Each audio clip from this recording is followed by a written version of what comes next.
In diesem Lehrvideo stellen wir Ihnen den Proctor-Versuch vor. Ziel des Proctor-Versuchs ist es, die Verdichtungseigenschaften eines Bodens zu bestimmen. Im Detail geht es darum, die Trockendichte zu bestimmen, die ein Boden unter gegebenen Bedingungen und in Abhängigkeit seines Wassergehalts erreicht. Auf der Baustelle können die Ergebnisse des Proctor-Versuchs dann verwendet werden, um die Dichte zu beurteilen, die nach Verdichtungsarbeiten erreicht wurde. Außerdem erkennt man, bei welchem Wassergehalt sich der Boden günstig verdichten lässt.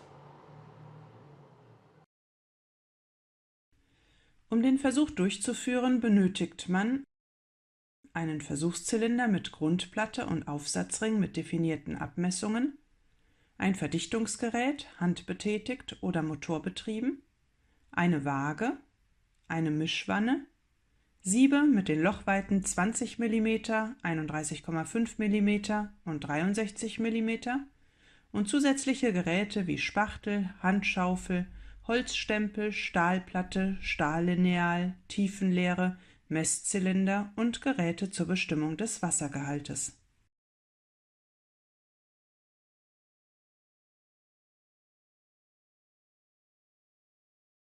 Die für den Versuch benötigte Probenmenge sowie der zum Einsatz kommende Versuchszylinder hängen vom Größtkorn des Bodens ab. Daher muss zunächst das Größtkorn mit Hilfe der Siebe bestimmt werden. Bei einem Größtkorn von 20 mm verwendet man eine Bodenprobe von mindestens 3 kg und einen Versuchszylinder mit einem Innendurchmesser von 100 mm. Bei einem Größtkorn von 31,5 mm mindestens 6 kg Boden und einen Zylinder mit einem Innendurchmesser von 150 mm und bei einem Größtkorn von 63 mm mindestens 30 kg Boden und einen Zylinder mit einem Innendurchmesser von 250 mm. Neben den Abmessungen des Versuchszylinders gibt die Norm außerdem die Maße des Verdichtungsgeräts sowie die Masse des Fallgewichts vor. Hierbei wird unterschieden, ob die einfache oder die modifizierte Proctor-Dichte ermittelt werden soll. Die Verdichtung zur Bestimmung der einfachen Proctor-Dichte entspricht der Wirkung üblicher Verdichtungsgeräte in der Baupraxis. Zur Bestimmung der modifizierten Proctor-Dichte wird die Bodenprobe mit einer höheren Energie verdichtet, die der Verdichtungsenergie beim Einsatz sehr schwerer Verdichtungsgeräte auf der Baustelle entspricht. Bei grobkörnigen Böden wird der Boden im Wärmeschrank bei 105 Grad Celsius bis zur Gewichtskonstanz getrocknet. Nach der Trocknung werden Körner, die größer als 31,5 mm bzw. 63 mm sind, von der Probedurchsiebung abgetrennt und es wird der Überkornanteil abgeschätzt, um ihn später bei der Auswertung berücksichtigen zu können. Fein- und gemischtkörnige Böden mit plastischen Eigenschaften und organische Böden werden bis zu einem Wassergehalt zwischen Schrumpf- und Ausrollgrenze getrocknet. Der leere Versuchszylinder wird gewogen und sein Gewicht notiert. Insgesamt werden 5 Einzelversuche mit unterschiedlichen Wassergehalten durchgeführt. Für den ersten Teilversuch sollte die Bodenprobe einen Wassergehalt haben, der hinreichend weit unter dem geschätzten optimalen Wassergehalt liegt. Der Versuchszylinder mit Grundplatte und Aufsatzring wird auf eine feste Unterlage gestellt und fixiert. Beim einfachen Proctor-Versuch wird nun ein Drittel der Bodenprobe in den Zylinder gefüllt und die Oberfläche mit dem Holzstempel leicht angedrückt. Anschließend wird der eingebaute Boden mit dem für den jeweiligen Versuchszylinder vorgeschriebenen Verdichtungsgerät und der vorgegebenen Schlagzahl verdichtet. Für den kleinsten Versuchszylinder sind dies 25 Schläge, für die anderen beiden 22 Schläge. Die Schläge werden dabei so auf die Probe aufgebracht, dass sie gleichmäßig auf die Probenoberfläche einwirken. Für den modifizierten Proctor-Versuch kommt eine höhere Anzahl an Schlägen und Schichten zum Einsatz. Bei grobkörnigen Böden können die Körner beim Verdichten seitlich nach oben ausweichen, sodass bei solchen Bodenproben eine Stahlplatte auf die Oberfläche zu legen ist. Nach der Verdichtung wird diese Platte wieder herausgenommen. Mit dem zweiten und dritten Drittel der Bodenprobe verfährt man analog, bis die gesamte Bodenprobe im Zylinder eingefüllt und verdichtet ist.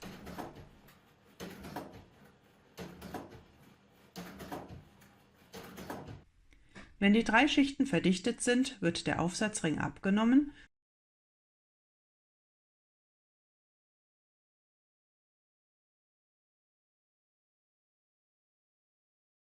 und die Probe mit dem Stahllineal auf die Höhe des Zylinderrandes eben abgeglichen.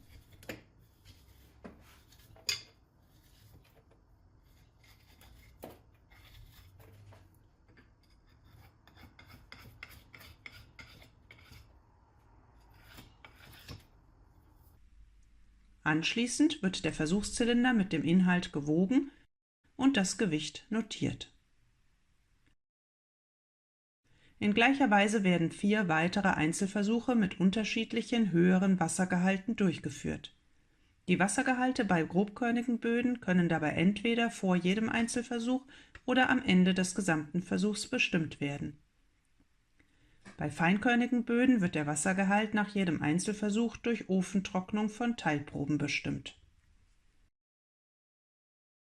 Zur Auswertung des Proctor-Versuchs werden für die 5 Einzelversuche folgende Berechnungen durchgeführt: Ermittlung der Feuchtmasse m des Bodens aus der Differenz der Masse des Zylinders mit eingebautem Boden m plus mz und der vorab bestimmten Masse des leeren Zylinders mz. Ermittlung der Feuchtdichte ρ aus Feuchtmasse m des Bodens und Zylindervolumen v. Ermittlung des Wassergehalts W an einer Teilprobe als Quotient von Masse des Wassers mW und Trockenmasse md der Teilprobe. Ermittlung der Trockendichte ρd aus Feuchtdichte ρ und Wassergehalt W. So erhält man für jeden Einzelversuch ein Wertepaar von Wassergehalt und Trockendichte. Diese Wertepaare werden nun in einem Diagramm dargestellt, bei dem der Wassergehalt auf der Abszisse und die Trockendichte auf der Ordinate aufgetragen werden. Die Punkte werden durch eine Ausgleichskurve mit möglichst großem Krümmungsradius im Scheitel verbunden. Aus dem Scheitelpunkt dieser Kurve kann man den optimalen Wassergehalt WPR und die Proctor-Dichte ρPR ablesen. Wurde der modifizierte Proctor-Versuch durchgeführt, wird das Wertepaar mit Mod WPR und Mod ρPR benannt. Der Verlauf der Kurve lässt erkennen, dass mit zunehmendem Wassergehalt W die Trockendichte ρd des Bodens zunächst ansteigt. Diese Zunahme der Trockendichte zeigt uns, dass der Boden mit zunehmendem Wassergehalt besser verdichtet werden kann. Nachdem der optimale Wassergehalt WPR überschritten ist, nimmt die Verdichtbarkeit mit weiterer Wassersättigung allerdings wieder ab. Die Energie, die mit dem Proctor-Gerät auf die Bodenprobe aufgebracht wird, führt nun zu einer Druckzunahme im Porenwasser. Eine weitere Verdichtung des Korngerüsts ist nicht mehr möglich. Daher sollte die Verdichtung auf der Baustelle möglichst beim optimalen Wassergehalt WPR erfolgen. Es sei außerdem angemerkt, dass die Verdichtbarkeit bindiger Böden sowie weitgestufter nichtbindiger Böden sehr stark vom Wassergehalt abhängt, während die Verdichtbarkeit gleichförmiger Sande und Kiese nahezu unabhängig vom Wassergehalt ist. Dies zeigt sich in einer vergleichsweise flachen Proctor-Kurve. Des Weiteren kann man im Diagramm die Sättigungskurve darstellen. Diese beschreibt den Zustand, dass der gesamte Porenraum mit Wasser gefüllt ist und stellt damit die obere Grenze der Verdichtung dar. Zur Konstruktion dieser Kurve wird die hier angegebene Formel verwendet, indem für vorgegebene Wassergehalte W und in Abhängigkeit der Korndichte des Bodens ρS, der Dichte des Wassers ρW und für die Sättigungszahl SR gleich 1 die zugehörigen Trockendichten ρD berechnet werden. Der Abstand der Sättigungskurve von der Proctor-Kurve ist ein Maß für den jeweiligen in der einzelnen Probe verbliebenen Luftanteil Na. Er berechnet sich mit der hier aufgeführten Formel. Soll ein Boden beispielsweise mit einem maximalen Luftporenanteil von Na gleich 12% eingebaut werden, kann durch Umstellen der Formel und Einsetzen verschiedener Wassergehalte W die zu diesen Wassergehalten zugehörige Trockendichte ρD berechnet und dieser Zusammenhang als Kurve im Diagramm dargestellt werden. Schlussendlich kann der Verdichtungsgrad dPr berechnet werden, den ein Boden nach seiner Verdichtung aufweisen soll, bzw. den er nach erfolgter Verdichtung aufweist. Wird zum Beispiel ein Straßen- oder ein Bahndamm gebaut, ist der geforderte Verdichtungsgrad für den Dammbaustoff in den entsprechenden Regelwerken angegeben. Zur Berechnung dieses Verdichtungsgrades dPr wird die Trockendichte ρD des auf der Baustelle verdichteten Bodens in Relation zur im Laborversuch bestimmten Proktordichte ρPr gesetzt. Ein geforderter Verdichtungsgrad von beispielsweise 98% besagt damit, dass die Trockendichte des eingebauten Bodens mindestens 98% der Proktordichte betragen soll. Es soll noch darauf hingewiesen werden, dass in situ auch Verdichtungsgrade größer 100% möglich sind, da die Proktordichte, die zur Berechnung des Verdichtungsgrades verwendet wird, lediglich den Maximalwert für die im Laborversuch vorgegebene Verdichtungsenergie darstellt. Schauen wir uns nun ein Beispiel hierzu an. Ein Damm soll aus Bodenmaterial erstellt werden. Um das Verdichtungsverhalten des Bodenbaustoffs zu untersuchen, wird im Labor ein Proktorversuch an einer Bodenprobe durchgeführt. Das Größtkorn der Bodenprobe hat in diesem Beispiel eine Größe von 20 mm. Daher verwenden wir einen Versuchszylinder mit einem Innendurchmesser von 100 mm und einer Höhe von 120 mm. Nacheinander werden nun die 5 Einzelversuche durchgeführt und nach jedem Versuch die Masse von Zylinder inklusive feuchter Bodenprobe gewogen und notiert, also m plus mz. Abzüglich der vorab bestimmten Zylindermasse mz ergeben sich die Massen der feuchten Proben m. Aus diesen Massen und dem bekannten Zylindervolumen v lassen sich die in den 5 Einzelversuchen erreichten Dichten des eingebauten Bodens ρ bestimmen. Der Wassergehalt W in den Einzelversuchen wird aus Gewichtsmessungen je nach gewählter Methode vor jedem Einzelversuch oder am Ende des gesamten Versuchs bzw. an Teilproben ermittelt und ergibt sich aus der in der Probe enthaltenen Wassermasse Mw und der Trockenmasse Md der Bodenprobe. Aus Feuchtdichte ρ und Wassergehalt W lässt sich dann die Trockendichte ρd bestimmen. So erhält man 5 Wertepaare Wassergehalt und Trockendichte. Im ersten Teilversuch erreicht der Boden beispielsweise eine Dichte von 1,811 Gramm pro Kubikzentimeter.